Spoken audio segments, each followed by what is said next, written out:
좋은 입지랑 좋은 투자처는 약간 별개라고 생각을 들거든요.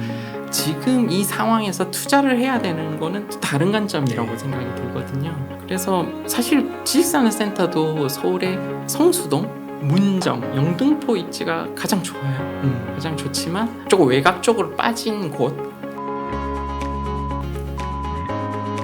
조금 멀리 남까지 그런 것도 조금 확인해 가면서 오늘은 왕초보도 성공하는 지식산업센터 투자 가이드의 저자이신 황인수 저자님을 모시고 이야기를 나눠보도록 하겠습니다. 저자님 안녕하세요. 안녕하세요. 셀프 소개 한번 부탁드리겠습니다. 네, 안녕하세요. 저는 이제 이름부터 좀 생소한 지식산업센터라는 부동산 종목을 가지고 왕초보도 성공하는 지식산업센터 투자 가이드라는 책을 써낸 저자 황인수라고 합니다.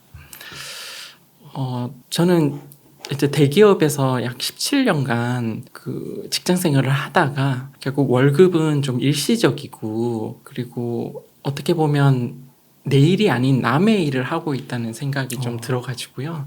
그래서 퇴사를 하게 됐고 지금은 제 2의 삶을 살아가고 있어요. 물론 그 과정 속에서 조금 시간을 벌기 위해서 이제 투자를 시작했고 그게 부동산이었거든요.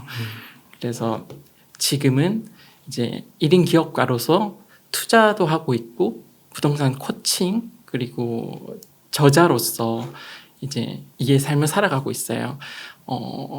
그리고 8살짜리 초등학교 1학년 딸을 둔 육아 대디로 지내고 있습니다. 아, 네. 네. 그 대기업이라고 하셨는데 어차피 다 책에 나오는 거니까요. 네. 그 삼성전자 반도체 네, 맞아요. 사업부 맞습니다. 수석연구원으로 네. 17년간 이제 직장 네. 생활을 하셨고, 그렇게 됐으면은 뭐 거의 뭐 억대가 넘으셨을 텐데도 이제 그 느끼시는 바가 있어서 네네. 결국 이제 퇴사를 결정하셨고, 좀 그 부분에 대해서 조금 더 구체적으로 한번 여쭤보면은, 네. 그래도 이렇게 17년간 수석연구원으로 이렇게 좋은 기업에서 계시면 여러모로 되게 좋은 점들이 많을 것 같은데, 그렇죠. 네. 좀 이렇게 퇴사를 결정하신 구체적인 이유가 좀 있으실까요? 네. 딱 한 가지라고 딱 규명짓기에는 복합적인 문제가 있었지만 아무래도 제 성향이 좀 내향적이었고 좀 이렇게 거절하지 못하는 그런 점이 있었어요. 그러다 보니까 이제 진급을 하면서 책임감이 많아지고 나의 일, 너의 일을 좀 구분을 해야 되는데 그런 게 조금 힘들었어요. 그러다 보니까 이게 나한테만 어떤 문제가 됐으면 좋겠는데 후배 사원들한테도 조금 안 좋은 영향을 주더라고요. 그래서 퇴사를 결심을 하게 됐고 또 저는 이제 대기업 맞벌이였거든요. 그러다 보니까 이렇게 톱니바퀴처럼 이렇게 시간이 막 딱 맞물려서 돌아가는 게 있었어요. 뭐 예를 들어서 제가 아침에 아이를 어린이집에 데려다 주고 엄마가 저녁에 찾고 이게 막 서로 착착착 맞아 떨어져야 되는데 이게 하나라도 어긋나면 되게 힘들더라고요. 그리고 뭐 와이프도 그렇고 저도 그렇고 이렇게 회사에 가면 뭐 주위에 동료들도 있고 이야기도 하면서 뭐 사회생활을 할 수 있는데 그 어린아이는 아직 사회생활을 할 수 없는 나이인데 오히려 혼자 있는 느낌을 좀 지울 수가 없더라고요. 그래서 이제 그런 상황이 되니까 이게 뭐 하지? 뭐 하는 거지? 뭐 이게 행복인가? 이런 생각을 계속 들었고요. 결국은 우리의 시간이 좀 필요하다라는 결론을 냈어요. 네. 그러다가 그래서 이제 그러면 우리의 시간을 벌기 위해서 어떻게 하면 되지? 막 이런 질문을 계속 했는데 결국은 돈이더라고요. 그래서 투자를 시작하게 됐고 지금은 퇴사를 했고 지금은 이제 저의 시간을 갖고 지내고 있습니다. 아, 그러시군요. 네. 그러니까 이게 확실히 그 높은 연봉만큼이나 책임감이 큰 거고, 네. 또 시간적 자유 이런 부분이 조금 어려운 거고, 네. 그런 식으로 해서 이제 결국 맞습니다. 퇴사를 결정하게 되신 거군요. 이 실거주형 집을 마련하기 위해서 아파트 청약을 했는데 운이 좋게 당첨이 되었어요. 예. 그래서 근데 조금 사정이 있어서 그 집을 못 들어가게 됐었거든요. 전세를 줬는데 그게 오르더라고요. 예. 그래서 이건가? 라는 생각이 들어서 그때부터 이제 부동산에 관심을 가지고 투자하게 된 것 같아요. 아, 그러니까 2015년이라고 하면은 약간 이제 부동산이 예. 약간 이제 하락기에서 조금씩 그렇죠. 이제 상승기로 예. 돌 때쯤인데 이때 그러면 청약을 하신 거는 네네. 그냥 하신 건가요? 아무 별 생각 없이? 그 집 근처에 아. 새 아파트에 살고 싶어가지고 그냥 단순히 그 이유로 예. 그랬는데 실거주용으로. 몰랐어. 네, 근데 몰랐어요. 아, 근데 그 금액이 네. 이제 생각보다 크니까 네네네네. 이게 이제 뭐지 이렇게 된 건가요? 네, 맞아요. 예. 아, 그렇게 된 거군요. 예. 그러면 이제 그 다음에 이 주택용 부동산도 투자를 하신 거고 네, 맞습니다. 지식산업센터도 하시게 된 거고. 네, 맞습니다. 아. 그렇게 이어져 간 거죠. 아, 네. 그렇게 하신 거군요. 그래서 이 책을 보니까 이제 2015년에 실거주용 주택 한 채를 산 것으로 시작해서 이제 투자로 자산을 20배 이상 키우셨다고요. 네네네네. 와, 그렇게 되신 거군요. 네. 그리고 현재의 소비 패턴을 유지한 채 30년 이상 생활할 수 있는 시간의 자유를 얻었다. 아, 네, 맞습니다. 네, 그렇게 그렇군요. 표현을 했습니다. 네. 그러면은 이렇게 이제 그 주택용으로 하시다가요. 네. 지식산업센터로 넘어가게 된 계기도 혹시 아. 있으세요? 사실 그 아파트 투자라는 거는 좀 시세 차익형 투자잖아요. 그래서 사실 그 아파트가 오르면 물론 기분도 좋고 그렇지만 사실 그게 매도해서 수익화하지 않는 이상은 좀 사이버머니 같은 느낌이 들거든요. 네. 그래서 아파트 투자만으로 제가 퇴사를 결정할 때는 조금 확신이 부족했어요. 내 손에 잡히는 돈이 없으니까요.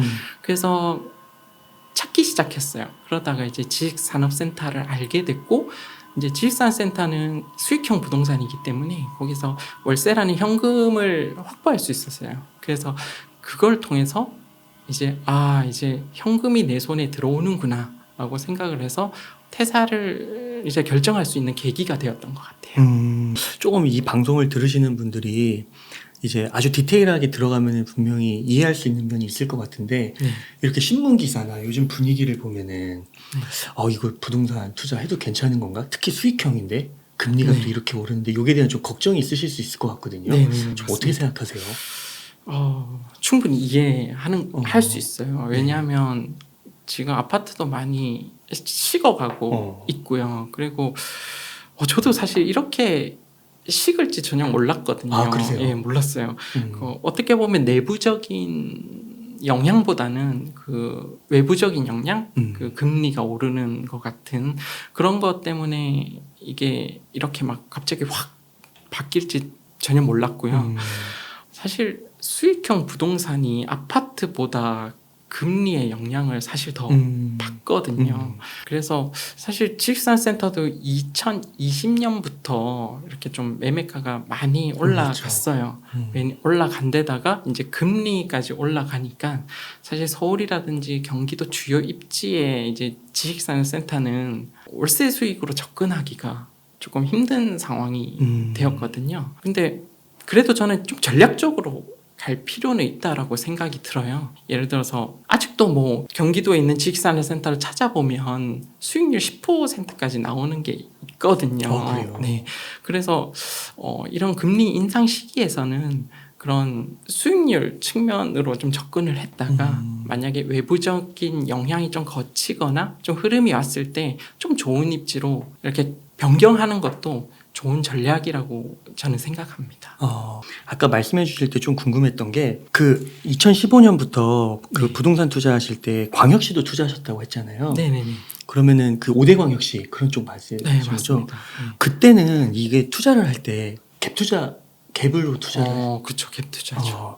그때는 혹시 그 갭 그 금액 차이가 어느 정도 났었어요? 그때는 뭐 평형대랑 네. 뭐 어느 상품성이 어떠냐에 따라서 좀 달라지는데 예를 들어 24평 같은 경우는 1억이 안 되는 괜찮 상위 30% 이내 이런 좋은 입지도 뭐 그랬었거든요.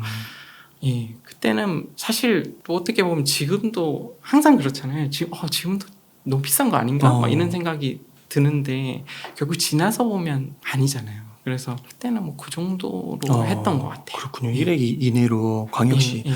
그러니까 지금 뭐 대구도 그렇고 이렇게 막 보면은 많이 떨어지긴 하는데 그래도 갭이 크더라고요. 아, 크죠. 네, 많이 올라가지고 네. 전세가랑 그 전세가율이 낮은 거죠. 네. 근데 그러면은 그 대표님께서 보실 때 좀 시간이 지나면 네. 이게 또 이렇게 붙는 시기가 올 거라고 보시나요? 붙는 시기가 분명히 오죠. 분명히 옵니다. 예를 들어서 이제 매매가가 이제 주춤하잖아요. 근데 입지가 좋아서 사실 살긴 되게 좋아요. 그러면 매매가가 주춤하니까 사람들이 매매는 잘 하지 않으려고 하고 좀 기다려야지 막 이렇게 하지만 그러면 여기서 전세를 좀 살아보자 뭐 이런 수요가 있기 때문에 전세 수요가 올라갈 거거든요. 그러면서 어느 정도는 또 이렇게 붙고 사이클이 있는 것 같아요. 네. 모든 투자 종목이 그렇듯 어떤 사이클을 타는 것 같아서 분명히 또 그런 시기가 올 것 같다고 저는 생각합니다. 막 그 광역시급 더 이하로 가서 네네. 막 20만 소도시 이런 거는 고려를 안 해보셨어요? 아, 그런 것도 했었어요. 아, 그런 다 것도 하셨네요. 네네. 그런 것도 했었고 네. 그런 거는 진짜 몇 천만 원대로 할 수 있는 곳도 있고요. 그래서 그 흐름을 타고 어차피 부동산은 약간 비교 학문이라고 생각을 하거든요. 어떤 경쟁 상대가 얼마나 올라갔냐에 따라서 얘가 올라갔는지 안 올라갔는지 그 비교해봐서 얘가 얘 정도는 되는데 지금은 이렇게 낮네? 뭐 이런 식으로 파악을 해가지고 요거를 선택하는 그런 건 것 같아요. 그렇군요. 그러면은 이런 질문도 던지실 것 같아요. 지금 굳이 이 네. 매크로가 좀 이런 상황에서 현금을 있다고 해도 그거를 쓰는 것보다 오히려 조금 더 기다렸다가 그런 기회가 왔을 때 넣는 게 낫지 않을까. 굳이 이 어려운 시기에 기회를 막 찾아가지고 투자를 하는 게 더 나을까. 어떻게 생각하세요? 그거는 조금 개인의 상황에 따라서 좀 달라질 수도 있는데 일단 현금이 많다라고 하면 지금 주춤할 때는 뭐 한 번쯤 들어가는 것도 괜찮다고 생각하지만 조금 기다림이 있어야 될 것 같고요. 또 만약에 근데 여력이 없다. 그렇게 하면 조금 이때 조금 투자 공부를 하면서 조금 기회를 찾아보는 것도 좋을 것 같아요. 그래서 내 상황에 맞게끔 이렇게 판단하는 것도 좋을 것 같아요. 현금 여유가 있다면은 네네네. 지금도 한번 들어가 보는 것도 괜찮을 것 같고, 네네네. 또 여유가 없다면은 조금 더 공부를 하는 시간을 딱 가져보는. 공부하기 좋은 시기인 것 같아요. 제가 생각하기에. 그렇군요. 그러면 만약에 한 1억 정도 가용 현금이 있는데 이제 투자는 무조건 한다는 전제하에 네. 주택과 그 수익형이 있는 거예요. 시세 차익과 수익형. 네. 뭐 어떤 쪽을 좀 택하시겠어요? 이게 또 다주택이냐 아니냐에 따라서 조금 달라질 수가 있는데 예를 들어서 다주택자라고 했을 때는 사실 추가로 하나 더 주거용 부동산을 구입하기는 되게 부담되죠. 부담됩니다. 예, 뭐 세금 문제, 그렇죠. 뭐 취득록세, 뭐 양도세 이런 이슈가 있기 때문에 그럴 때 이제 지식산업센터가 약간 선택지가 될 수 있을 것 같아요. 그거는 사실은 그런 어떤 제약이 없거든요. 네. 그래서 뭐 돈이 좀 여유가 있다라고 하면 좀 좋은 입지에 가도 될 것 같고요. 조금 수익률은 거의 없더라 하더라도 그런데 만약 그게 싫다라고 하면 조금 아까도 얘기했다시피 좀 수익률이 있는 약간 좀 외곽에 있는 어떤 지식산업센터 매수해서 수익을 발생시키다가 나중에 흐름이 왔을 때 그거를 좋은 입지의 지식산업센터, 좋은 입지의 아파트로 갈아탈 수도 있을 것 같거든요. 그런 식으로 전략을 세워도 좋을 것 같아요. 네. 그러면은 본격적으로 한번 지식산업센터 지금 이 시기에 괜찮은 것 같아가지고요. 주거용은 진짜 사실 다주택자분들은 더더욱 뭐 세금이라든지 여러 가지 면에서 규제도 많고 아직도 많고 해서 좀 부담되는 게 있으니까 지식산업센터 쪽으로 이제 투자를 한번 해보려고 하는 겁니다. 네네네. 그러면은 그 지식산업센터가 좀 가진 매력이라고 할까? 그런 부분 한번 짚어주시면 좋을 것 같습니다. 제가 생각하기로는 지극히 개인적으로는 되게 임차인 리스크가 되게 없는 종목이거든요. 예, 보통 상가라고 하면 되게 좀 이렇게 막 가게 막 이런 뭐 예를 들어서 뭐 장비도 막 음식 만드는 장비도 들어가고 막 이런 게 있는데 사실 지식산업센터는 오피스거든요. 그리고 거기에 있는 분들이 대부분 법인 사업체이거든요. 제가 가지고 있는 지식산업센터에는 외국계 기업도 있어요. 그래서 진짜 거의 월세가 정확한 시간에 정확한 날짜에 이렇게 월급처럼 막 들어오거든요. 그리고 거의 만날 일이 거의 없어요. 그래서 그런 임차인 측면에서 되게 좋다라고 생각하고요. 이거는 저희 뭐 내향적인 성향하고 조금 맞아떨어지는데 사실 아파트 투자하면서 그 임차인하고 되게 좀 불편한 점도 있더라고요. 있었어요. 예를 네. 들어서 뭐 나가셨는데 뭐 벽지가 찢어져 있거나 뭐 문짝이 부서져 있는 적도 있는데 와 이거를 얘기해야 돼? 어떡하지? 막 이런 고민 되게 많이 했고 또 지방 아파트면 가야 되잖아요. 맞아요. 그리고 사실상 뭐 나쁜 임대인도 있는데 지금 목소리 큰 임차인분들도 계시거든요. 계시죠. 그럴 때 되게 막 대부분 막 들어주고 네네 뭐 이렇게 하긴 했는데 그런 측면에서는 상당히 이 지식산업센터가 좋은 거라고 생각을 해요. 근데 이 부분에서 네. 오히려 어떤 분들은 이게 아파트 투자하시는 분들은 아파트는 실거주 자산으로 굉장히 많잖아요. 네. 그러니까 오히려 수요가 많으니까 공실 리스크가 없는 건데 아까 임차인 리스크가 공실하고는 좀 다른 거예요. 공실하고는 좀 틀리고요. 틀린 거군요. 예. 네. 공실하고 틀리고 그 임차인의 어떤 업종 뭐 이런 거랑 성격, 약간 그 컴플레인 같은 부분. 예, 맞아요. 그런 부분에서 리스크가 예. 없다. 네. 예. 그리고 지식산업센터의 이점 하나 얘기하자면 대출을 빼놓을 수가 없거든요. 대출. 물론 금리가 올라가지고 되게 조심스러운 부분이긴 한데 사실 대출이 80%에서 막 90% 막 이렇게 나오거든요. 그래서 지금도 그런가요? 지금도 그래요. 그렇구나. 예를 들어서 서울에 지금 입주하는 지식산업센터가 있는데 지금 감정가가 분양가 대비 훨씬 더 높게 책정돼 있어가지고 100%까지 나오거든요. 그러니까 100%라는 거는 대출을 받고 잔금을 치르면 내 통장에 계약금 10%가 딱 남아 있거든요.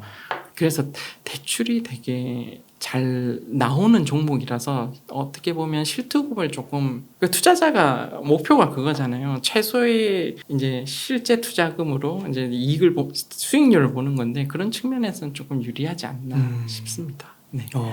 대출 여전히 잘 나오는군요. 그러면 이제 지식산업센터도 한 채, 두 채, 세 채 늘려갈 때도 이게 대출이 계속 나오는 건가요? 네, 계속 나옵니다. 네, 계속 그렇구나. 나오. 네.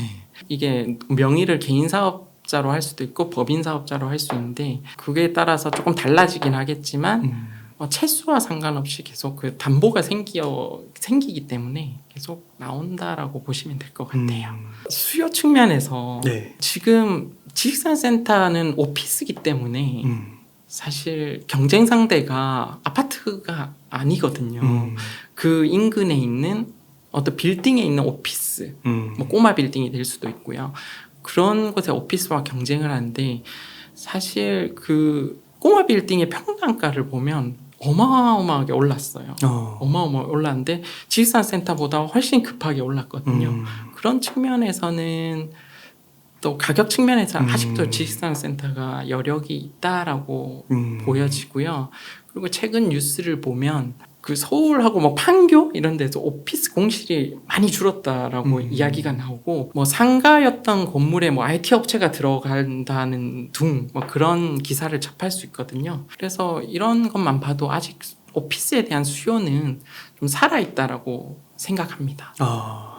그러니까 이게 정말로 공부가 정말 필요하다고 생각이 드는 게 어떤 이제 미디어에서는 이제 굉장히 부정적인 어조로 앞으로 이제 디지털화 되면서 공실이 증가할 것이다. 잠깐의 그런 변화일 수도 있다. 또 이런 식으로 또 어조를 쓸 수도 있잖아요. 그러니까 확실히 이게 공부가 디테일하게 필요한 것 같아요. 지금 아무래도 사실 지금 옛날에는 이제 제조형 공장이 그곳에 있기 때문에 아파트형 공장이라 해가지고 제조형이 있었기 때문에 되게 평수가 넓은 편이었는데 요즘은 이제 1인 기업가들이 되게 많이 생겨나잖아요. 그럼으로써 이제 시행사들도 되게 그 호실을 되게 작은 편수로 잘게 쪼개 놓거든요. 그런 측면에서는 아직까지도 뭐 수요가 있다라고 저는 생각하고 있어요. 조심스럽게 한번 이 거품에 대해서 한번 질문을 좀 드려보면은 대출이 80, 90%까지 잘 나오는 게 굉장히 장점이기도 한데 맞습니다. 이게 만약에요, 그 분양가 밑으로 떨어질 수도 있는 거고, 그렇죠. 만약에 최악의 사태 때요. 맞습니다. 아니면은 뭐 분양가가 아니더라도 자기가 투자한 금액 이하로 떨어질 수도 있잖아요. 맞습니다. 그러면은 이게 지금 뭐 꼬마 빌딩도 약간 너무 급하게 올라서 맞아요. 좀 이제 문제가 나올 거라고 예상하시는 분들도 많고요. 맞습니다. 그래서 네. 상대적으로 덜 오른 면은 있지만 네. 이게 거품이라고 하면은 이것도 좀 위험해질 수가 있는 거잖아요. 그것만큼 떨어진다고 하면 그렇죠. 혹시 그런 거는 좀 어떻게 생각하세요? 그래서 예를 들면 앞으로 지식산업센터가 뭐 경매 물건이 나올 수도 있다. 네네네. 뭐 그런 것들. 아무래도 거품이라고 하면 제가 생각하기로는 투자자 영입이 되게 많이 되면 조금 투자자들이 매수가를 올리기 때문에 조금 그 부분이 이제 거품이라고 생각할 수 있는데 지식산업센터도 어느 정도는 아파트 대체제라고 생각해서 투자자 영입이 조금 있었던 건 사실이에요. 그렇지만 그 전에 이미 수요층이 있었고 약간 그들만의 리그가 있었거든요. 그리고 사실 그 아까 얘기했던 꼬마 빌딩의 이제 임대료라든지 매수가가 워낙 많이 올랐기 때문에 오히려 그쪽의 실사용자들이 이쪽을 쳐다보고 있는 케이스도 있기 때문에 뭐 물론 그런 케이스가 발생 안 한다라고 할 수 없지만 그래도 어느 정도는 조금 안전 마진이 조금 있다라고 그렇게 생각이 들거든요. 예. 네. 그러니까 확실히 그런 것 같아요. 그 뭐 모든 투자 기회도 주식도 지금 마찬가지인 게 지금 많이 떨어져서 지금 더 뭐 기다려야 된다고 하는 분들도 있고, 예를 들면 뭐 삼성전자 같은 경우도 이제 다니셨으니까 네. 5만 전자 돼서 막 4만 전자, 3만 전자 될 때 사겠다라고 하는 분들도 있고. 너무 싸지 않나요? 그러니까 지금 또 오늘 갑자기 급등했잖아요. 네. 그러니까 이런 거 보면은 확실히 이게 자신의 여건을 우선 확실하게 알아야 될 것 같고, 네네네. 현금에 유동할 수 있는 그런 맞아요. 면들도 알아서 공부한 만큼. 어차피 이게 막 흔들리는 거는 무조건 있다고 생각해요. 좀 주식도 있고 부동산도 되게 완만할 수도 있겠지만 주식보다는 변동성이 조금 작을 수 있겠지만 마찬가지로 흔들리는 거는 있거든요. 예를 들어서 다이어트를 해도 막 몸무게가 이렇게 계속 줄지는 않잖아요. 흔들리는 듯이. 근데 막 한 번 흔들렸다고 내가 막 이렇게 할 필요는 없을 것 같고 결국은 뭐 많은 책에서 얘기했듯이 좀 장기로 보고 그 흔들림을 얼마나 내가 감당할 수 있느냐가 약간 마인드적인 부분이라고 생각이 듭니다. 삼성전자는 싼 것 같아요. 네. 그러면은 저희가 이제 만약에 지식산업센터 투자를 한다고 했을 때 네. 그 문제가 되고 우려가 되는 점들은 이제 하나의 키워드 영끌이라는 걸로 좀 우리가 축약할 수 있을 것 같거든요. 맞습니다. 네. 혹시 대표님께서 생각하는 영끌의 기준이 있으신가요? 제가 생각하는 영끌은 사실 기존의 신용대출, 주택담보대출 정도면 크게 문제가 되지 않는다라고 판단이 되거든요. 주택담보대출 플러스 신용대출?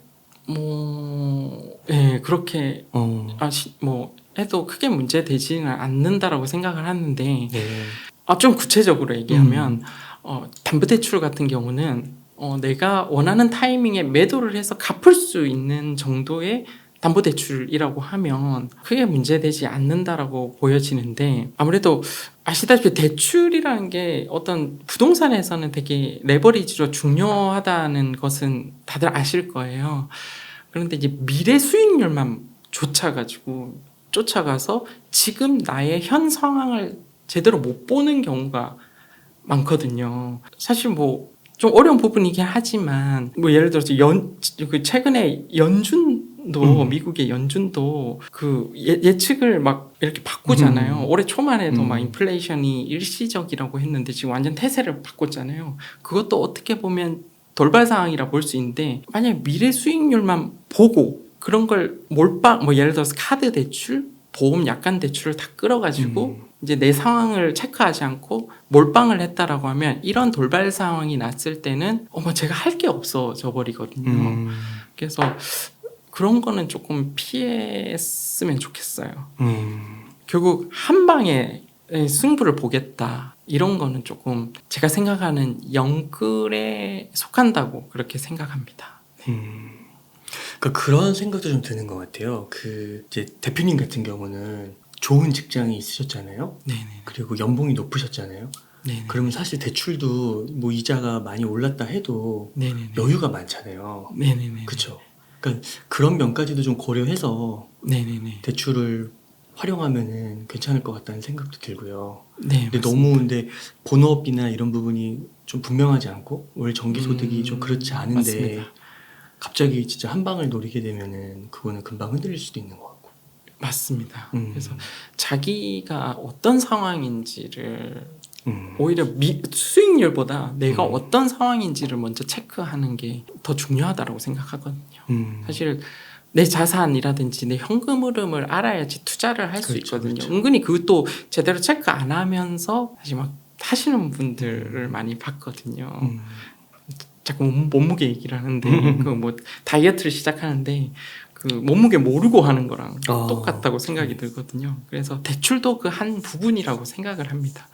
그래서 내가 얼마나 상환을 할 수 있고 그런 거를 한 번은 계산을 해봤으면 좋겠어요.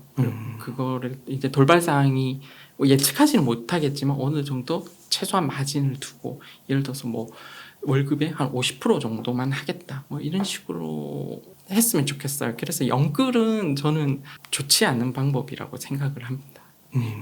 그러면은 그 또 대표님 책에서 보니까 그 부자로 가는 첫 번째 목표 3년 안에 10억을 벌어라 이렇게 되어 있더라고요. 이제 3년 안에 10억이 가능한가요? 참 힘들죠. 이렇게 적긴 했는데 네. 약간 10억이라는 게 좀 상징성이 있는 것 같아요. 이제 부자로 가는 어떤 관문이라고 할까요? 좀 상징성이 있거든요. 이게 단순히 3년이든 5년이든 어떤 목표를 설정하는 것, 특히 숫자로 된 목표를 설정하는 것도 중요하다라고 생각을 하거든요. 그래서 그 목표를 잡고 그걸 그냥 뭐 10억 뭐 이렇게 그냥 추상적으로 그렇게 놓아두지 말고 그 예를 들어서 그거를 예를 들어 3년이라 잡았으면 그 월 단위로 쪼개보면 대략 뭐 한 달에 몇 천만 원을 벌어야 된다는 게 딱 보이거든요. 그럼 약간 허탈할 수도 있어요. 아, 이게 도저히 안 되겠는데 그게 제 월급하고 상관이 있잖아요. 내 월급으로는 안 된다라는 걸 인지했으면 좋겠어요. 처음에는. 그럼으로써 요즘 N잡러 시대라고 하잖아요. 그러니까 뭔가 다른 방법이 필요하거든요. 예를 들어서 꼭 부동산이 아니더라도 여러 뭐 주식이라든지 여러 가지 투자를 해서 내게 맞는 거를 찾으셨으면 좋겠어요. 물론 그게 처음에는 단기간에 뭐 안 되거든요. 이게 투자 공부를 한다고 해서 그 성과가 이렇게 점진적으로 올라가지는 않는다라고 생각하거든요. 저도 그랬고 이렇게 계단식으로 올라간다고 보여지거든요. 그래서 힘들 수도 있어요. 그 계단식이니까 나는 뭐 왜 이래 공부를 하고 뭔가 하는 거 투자를 하기도 했는데 왜 이렇게 변화가 없지? 막 그런 생각이 들어서 포기할 수도 있고. 그런데 저는 그래 생각했어요. 내가 그렇게 힘들 때 99%까지 왔다 라고 생각했거든요. 이제 1% 남았다. 1% 있으면 내가 점프할 수 있다. 이렇게 생각을 해서 조금 마음을 다 잡은 것 같아요. 그럼 여기에서 3년 안에 10억은 네. 물론 되게 상징적인 숫자로 네네. 우선은 첫 번째로 생각을 하고 이게 순자산인가요? 아니면 부채 포함해서 10억 원인 건가요? 뭐 일단 순자산이라고 생각하면 순자산. 좋겠지만 뭐 사실 요즘 서울의 아파트 한 채가 뭐 15, 20억도 하잖아요. 그래서 순자산이라고 잡아도 좋겠지만 뭐 사회 초년생이라고 하면 그냥 자산이라고 잡아도 자산을 그건 잡아도. 문제 없을 것 같아요. 자산이라고 잡고 서울에 내 집 한 채 마련한다. 뭐 이 정도로 잡아도 목표가 될 수 있으니까요. 또 그렇게 하다 보면 물론 처음부터 바로 막 서울에 집 한 채를 내가 살 수는 없다라고 생각을 하거든요. 물론 그런 분도 있을 수도 있겠지만 어떤 작은 성공을 했으면 좋겠어요. 작게 나에 맞는 작은 예를 들어서 3천만 원을 모아서 그걸로 지방에 이제 작은 아파트를 사서 그게 뭐 3천만 원을 투자해서 했으니까 뭐 그렇게 오르는 것도 뭐 크지는 않겠지만 그런 작은 성공을 바탕으로 좀 더 큰 레버리지로 갈 수가 있거든요. 큰 레버리지를 사용해서 좀 더 크게 확장할 수 있다고 생각하거든요. 그런 작은 경험들이 어떻게 보면 작은 경험, 작은 성공들이 좀 자신감을 키워주고 이게 마인드적으로 저도 그렇겠지만 이게 된다라는 걸 조금 키워줄 수 있는 부분이라고 생각이 들어요.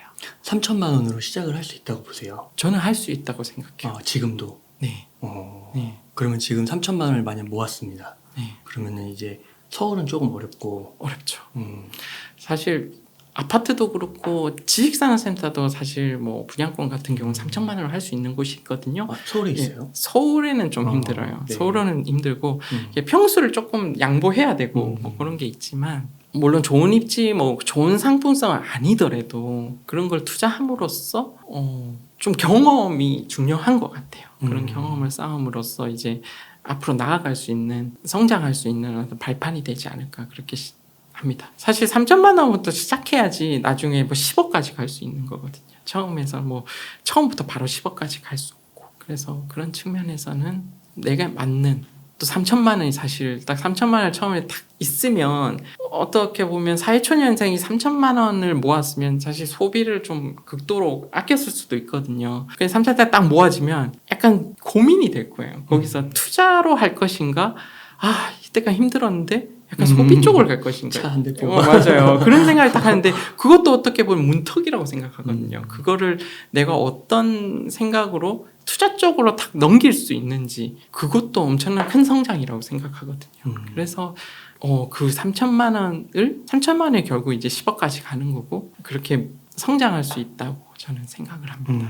그러면은 3천만 원이 있으면 네. 그걸 한번 좀 얘기해 주면 좋을 것 같은데 지금 있습니다. 그러면은 지방에 가서 괜찮은 물건을 사는 거죠? 아파트나 뭐 그렇죠. 지식산업센터나 네네네. 그거를 사고 그러면은 뭐 한 2년, 4년 이렇게 기다리는 건가요? 아무래도 기다려야죠. 기다려야 될 것 같고 물론 그 2년, 4년이라는 시간이 사실 세금의 영향이 크잖아요. 이렇게 양도세가 이제 어떤 단일세율에서 이제 일반 과세로 바뀌는 시점인데 그런 선택의 시간들, 그 선택할 때 고민들 그것도 사실 거기 가봐야지 알거든요. 그런 고민을 하는 자체도 내가 투자자로 가는데 충분히 많은 도움이 될 거라고 저는 생각하고 있어요. 그렇게 해서 일단 매도를 처음에는 이제 시세 차익 위주로 하는 거네요. 네, 시세 차익 위주로 하는 게 좋을 것 같아요. 저는 만약에 무주택자라고 하면 바로 지식산업센터를 권하는 것보다는 일단 집 한 채 먼저 마련해라라고 하거든요. 세금 문제도 없고. 그렇죠. 집 한 채를 사서 이제 만약에 내가 더 이제 투자금을 마련했어요. 그러면 되게 고민이 될 것 같거든요. 이거를 다주택자로 갈 것인가 아니면 좋은 흔히 말하는 똘똘한 한 채로 갈아탈 것인가 이게 상당히 헷갈리거든요. 그런 때 지식산업센터가 하나의 선택지로 가져갈 수 있는 것 같아요. 왜냐하면 세금적 뭐 정부 규제를 이제 비껴나갈 수 있는 부분이기 때문에 하나의 선택지로 가져갈 수 있지 않나 그런 생각을 합니다. 그러면 그 책에서 그 왕초보도 돈 버는 황금 지식산업센터의 조건을 좀 써주시면서 여러 곳의 지식산업센터를 소개해 주셨거든요. 네. 한 몇 군데 정도 좀 소개해 주시면 좋겠습니다. 일단은 좋은 입지랑 좋은 투자처는 약간 별개라고 생각을 들거든요. 아파트도 사실 강남 아파트가 제일 좋잖아요. 좋은 입지고. 하지만 지금 이 상황에서 투자를 해야 되는 거는 또 다른 관점이라고 생각이 들거든요. 그래서 사실 지식산업센터도 서울의 성수동, 문정, 영등포 입지가 가장 좋아요. 가장 좋지만 좀 전에도 이야기했듯이 금리 인상과 또 매매가가 많이 올랐다는 것 때문에 월세 수익으로 접근하기 힘드는 어떤 투자자의 부담감이 있거든요. 그래서 조금은 이제 조금 외곽 쪽으로 빠진 곳 아까도 뭐 수원, 군포, 용인 조금 멀리 나면 인천까지 그런 것도 조금 확인해 가면서 이런 금리가 오르는 시점에서는 조금 수익률로 접근해도 좋을 것 같다라는 생각을 해봅니다. 수원, 용인, 군포, 인천 이런 지역들에 있는 지식산업센터를 좀 알아보는 거. 그리고 지식산업센터는 보통 이제 뭐 직원 한 10명? 10명 안팎? 요 정도 쓰는 평수가 전용 25평에서 30평 가까이 되거든요. 전용 30평. 거의 공급비를 치면 곱하기 2를 하면 되는데요. 그런 곳이 이제 좀 수요가 많아요. 그럼에도 좀 내가 투자금이 부족하다라고 하면 평수를 조금 낮춰가지고 뭐 13평? 요즘 그런 평수도 많이 나오니까 이런 것도 좀 보셨으면 좋겠어요. 그리고 지식산업센터 임장을 다녀보면 드라이브인이라는 그 오피스도 있거든요. 그 주차장 차 문과 그 사무실 문이 이렇게 붙어 있는 그러니까 이게 물류에 용이하도록 그렇게 하는 오피스가 있는데 약간 역세권이 아니고 조금 좀 교통이 불편한 듯 보이지만 어떻게 보면 그 차량으로 이동, 예를 들어 RC가 있다든지 뭐 이런 환경이 조성돼 있어서 또 그런 드라이브인이 되게 수요가 많은 곳도 있어요. 그런 것도 이제 어떤 임장을 가면서 부동산을 방문하면서 좀 물어봐서 이런 쪽으로 틀어도 좋을 것 같고요. 네. 그럼 만약 그 규모를 13평 정도로 줄이면 한 5인 정도가 쓸 수가 있다고 볼 수 있는 건가요? 사실 좀 그 정도면 한 3, 4인 3, 정도 4인. 혼자 쓰는 분들도 있는 것 같더라고요. 그 정도요? 네. 그러면 전용 30평 정도면 네. 지금 가격대는 어느 정도 생각하면 돼요? 수원, 용인, 뭐 군포, 인천 이런 쪽을 좀 생각한다고 하면 그런 쪽에는 이게 조금 이렇게 범위로 얘기해 주셨고요. 네, 범위로요. 한 1억 5천에서 한 3억 정도? 그 정도면 될 것 같아요. 네. 이게 전체 매가죠? 네, 전체 갭이 매가입니다. 아니라. 네네네. 별로 비싸진 않네요. 많이 비싸진 생각보다. 않아요. 네, 별로 비싸진 않아요. 성수동, 문정, 영등포가 너무 엄청 비싸요. 그게 3천이니까 네. 9억 뭐 이렇게 되는데 근데 물론 뭐 경기도도 좋은 입지가 있거든요. 뭐 안양시 평촌이라든지 용인에도 광교라든지 이런 데 보면 상당히 비싸고 월세 수익보다 이제 대출이자 역전된 그런 장소도 많은데 조금 벗어나고 그러면 그 정도로 갈 수 있는 곳도 있는 것 같아요.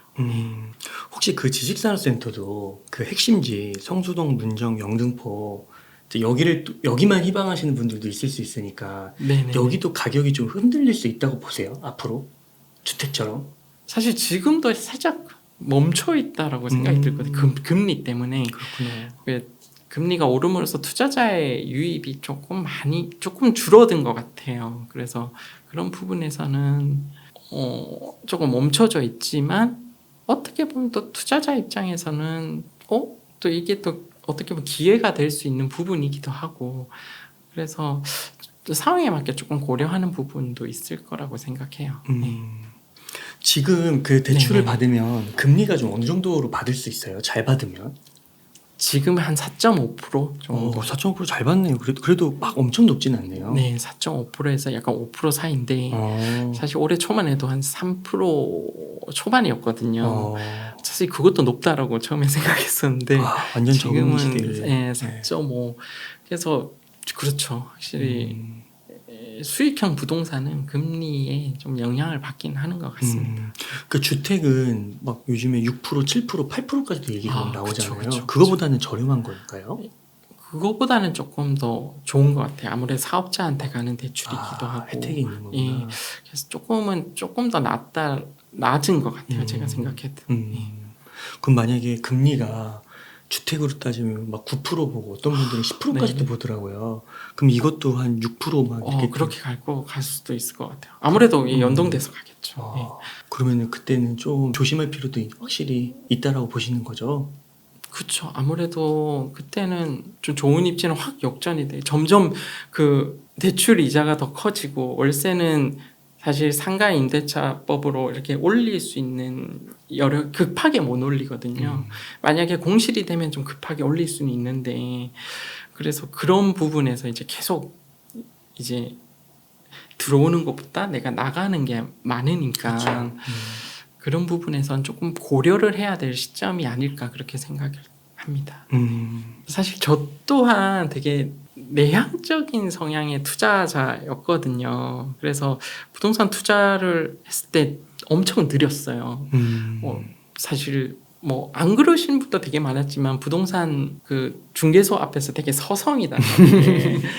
그냥 네. 돌아서고 그 문턱이 되게 근데 그런 분들 높더라고요. 많다고 많으세요. 저도 그랬어요. 저도 그랬고 그런데 결국 이제 어떻게 보면 내가 그 소장님과의 만남에서든지 아니면 뭐 매물을 분석하는 데서 너무 잘해야 되겠다라는 생각이 되게 컸었고 그게 좀 강박으로 왔던 것 같아요. 그래서 좀 힘들었던 것 같고 결국은 이제 데이터 분석, 뭐 빅데이터 분석도 중요하지만 저는 계속 임장을 갔었거든요. 결국 그 앞에서 서성거렸지만 뭐 한 10번 가다 보니까 한 2번은 들어가더라고요. 그래서 그렇게 하다 보니까 이제는 자연스럽게 되더라고요.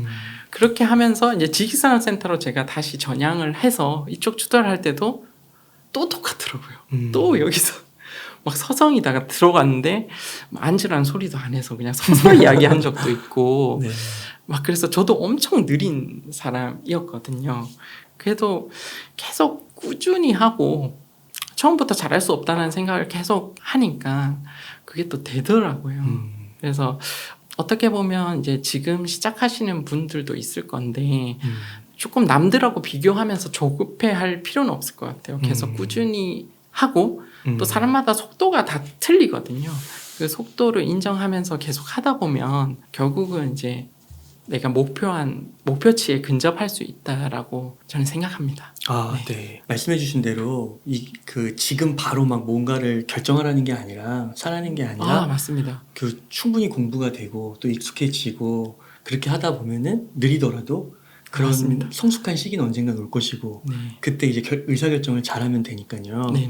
그래서 이제 그런 순간을 위해서 그건 또 이제 시간이 필요한 거니까 이런 책을 꼭 한번 읽어보면은 너무 네. 좋을 것 같네요. 사실 지식산업센터라는 투자 가이드라는 책을 썼는데 뭐 이 책을 읽고 바로 투자해라 뭐 이런 것보다는 내가 이걸 투자하면 어떨까라는 상상을 하면서 그냥 그렇죠. 한번 그렇죠. 신발 신고 나가보는 거 어떻게 생겼지? 뭐 이런 걸 그 정도만 돼도 저는 너무 좋다라고 생각을 맞아요. 하거든요. 지식이 네. 없으면 그거를 네. 떠올릴 수가 없잖아요. 맞아요. 네. 네. 근데 머릿속에 미리미리 공부해 놓으면 어느 순간 이게 연결이 되면서 네네. 요런 대안이 있었지 떠올릴 수도 있는 거니까. 네, 맞습니다. 네. 네. 그 정도만 돼도 충분하다고 저는 생각합니다. 네. 그러면은 저자님 오늘 인터뷰 한 요 정도에서 마무리하도록 하겠습니다. 네. 이렇게 해서 왕초보도 성공하는 지식산업센터 투자 가이드의 저자이신 황인수 저자님을 모시고 이야기를 나눠봤습니다. 긴 시간 동안 유익한 인사이트 많이 나눠주셔서 감사의 말씀 드립니다. 오늘 고생 많으셨습니다. 네, 감사합니다.